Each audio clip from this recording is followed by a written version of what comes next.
भारत को रहस्य को देश कहा जाता है। आज के इस आधुनिक भारत ने इतनी तरक्की कर ली है कि हम बड़े से बड़े रहस्यों का पता लगा चुके हैं, लेकिन भारत के कुछ ऐसे रहस्य भी हैं जो आज भी जवाब की तलाश में है। पिरामिड और बरमुंडा ट्रायंगल तो बस एक ट्रेलर है, असली पिक्चर तो भारत का प्राचीन इतिहास है। तो आइए हम और आप मिलकर चलते हैं भारत के अतीत में।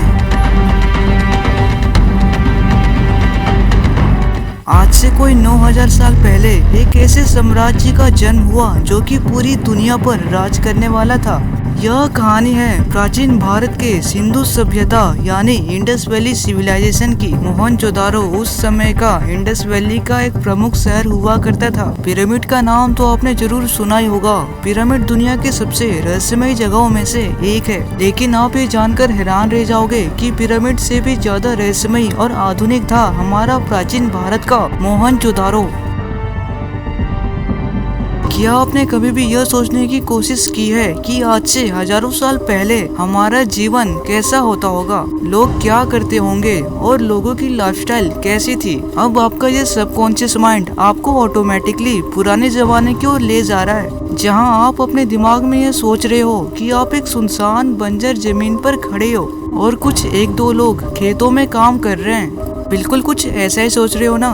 तो मैं ये बता दूं कि आप बिल्कुल गलत सोच रहे हो, क्योंकि आज से हजारों साल पहले भी एक ऐसा शहर हुआ करता था जो आज के जमाने के आधुनिक शहर को भी टक्कर दे दे, और वो शहर कोई और नहीं बल्कि मोहनजोदारो था।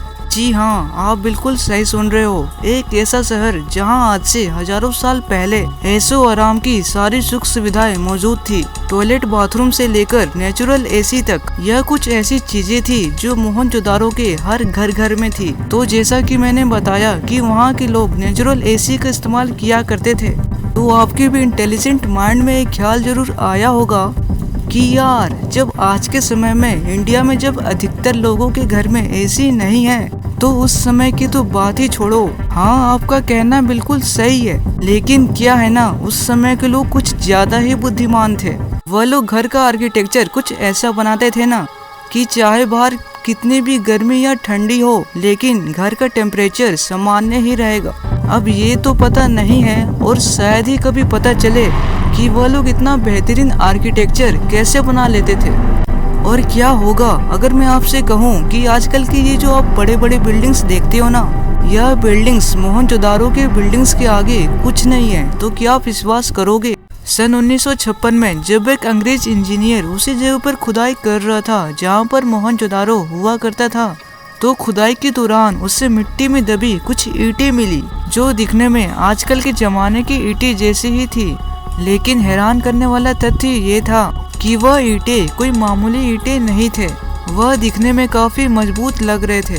जब उस अंग्रेज इंजीनियर ने आसपास के लोगों से पूछा तो उन्होंने बताया कि यहाँ की सभी चीजें इसी ईंट से बनी है। तभी वो इंजीनियर समझ गया कि ये एक बहुत ही कीमती ईंटें हैं, और उसने फौरन ईंट को रिसर्च के लिए भेजा। ये जो आप अभी अपने स्क्रीन पर देख रहे हो ना, ये आज की आधुनिक सिटी का मैप है। इसे आप एक बारी जरा ध्यान से देख लो।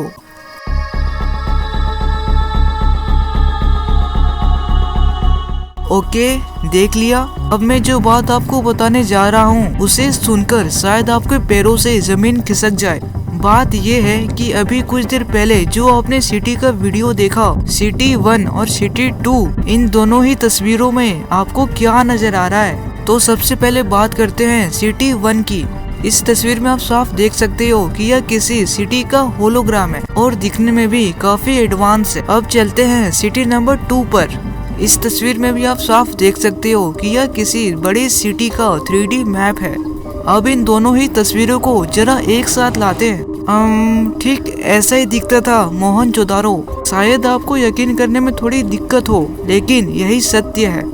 हाँ, ये मान सकते हैं कि मोहनजोदारो के पास आजकल के जैसे बड़े बड़े बिल्डिंग्स ना हो, पर छोटे मोटे बिल्डिंग्स ही सही, लेकिन काफी मजबूत थे। किसी भी आधुनिक सिटी को तैयार करने के लिए इन 4 पॉइंट्स की आवश्यकता पड़ती है। ये है locating major roads, locating minor roads, well developed infrastructure and security. कहने का मतलब ये है कि किसी भी सिटी के पास वेल कनेक्टेड रोड्स यानी एक शहर से दूसरे शहर की कनेक्टिविटी, एक बेहतरीन संरचना और टाइट सिक्योरिटी होनी चाहिए, तभी वह सिटी सही मायने में वेल डेवलप्ड कहलाएगी। और ये सभी चीजें मोहनजोदारो के पास है, जो उसे उस जमाने में भी एक बेहतरीन सिटी बनाती थी। हालांकि कुछ ऐसी चीजें भी थी जो मोहनजोदारो के पास नहीं थी, जैसे कि इलेक्ट्रिसिटी और वाटर सप्लाई। पानी के लिए वो लोग कुएं का इस्तेमाल किया करते थे, जो उस जमाने में भी एक बड़ी बात थी। आपके स्क्रीन पर ये जो लेटर्स दिख रहे हैं ना, उसे एक बार जरा पढ़िए। आप बोलोगे इसमें कौन सी बड़ी बात है? ये देखो, ये ए है, ये बी है, ये सी है और ये डी है। लो, पढ़ लिया, इसमें क्या खास है? अच्छा, अब जरा इन लेटर्स को पढ़िए। क्या हुआ, नहीं पढ़ पा रहे हो ना? ठीक यही हाल इतिहासकारों का भी हुआ जब उन्होंने इस भाषा को देखा। दरअसल यह भाषा मोहनजोदारो के लोग बोला करते थे। वह लोग लिखना और पढ़ना बहुत ही अच्छी तरह से जानते थे, पर बदकिस्मती से वो लोग क्या लिखते थे वो आज भी एक रहस्य बना हुआ है। आप नॉर्मल जो भी कुछ लिखते हो वो आप लेफ्ट टू राइट यानी बाएं से दाएं लिखते हो, पर मोहनजोदारो के लोग राइट टू लेफ्ट यानी दाएं से बाएं लिखा करते थे।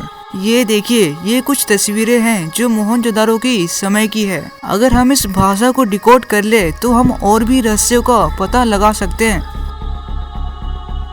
एक रिसर्च के दौरान खोजकर्ताओं को एक सालों पुरानी कंकाल मिली। रिसर्च में यह पाया गया कि यह कंकाल मोहनजोदारो के रहने वाले एक व्यक्ति का है, पर तथ्य ये नहीं है कि कंकाल मिला है। तथ्य ये है कि उस कंकाल के दांतों में एक नकली दांत भी लगी थी, जो हमें यह बताती है कि उस समय भी मेडिकल साइंस कितना आधुनिक था।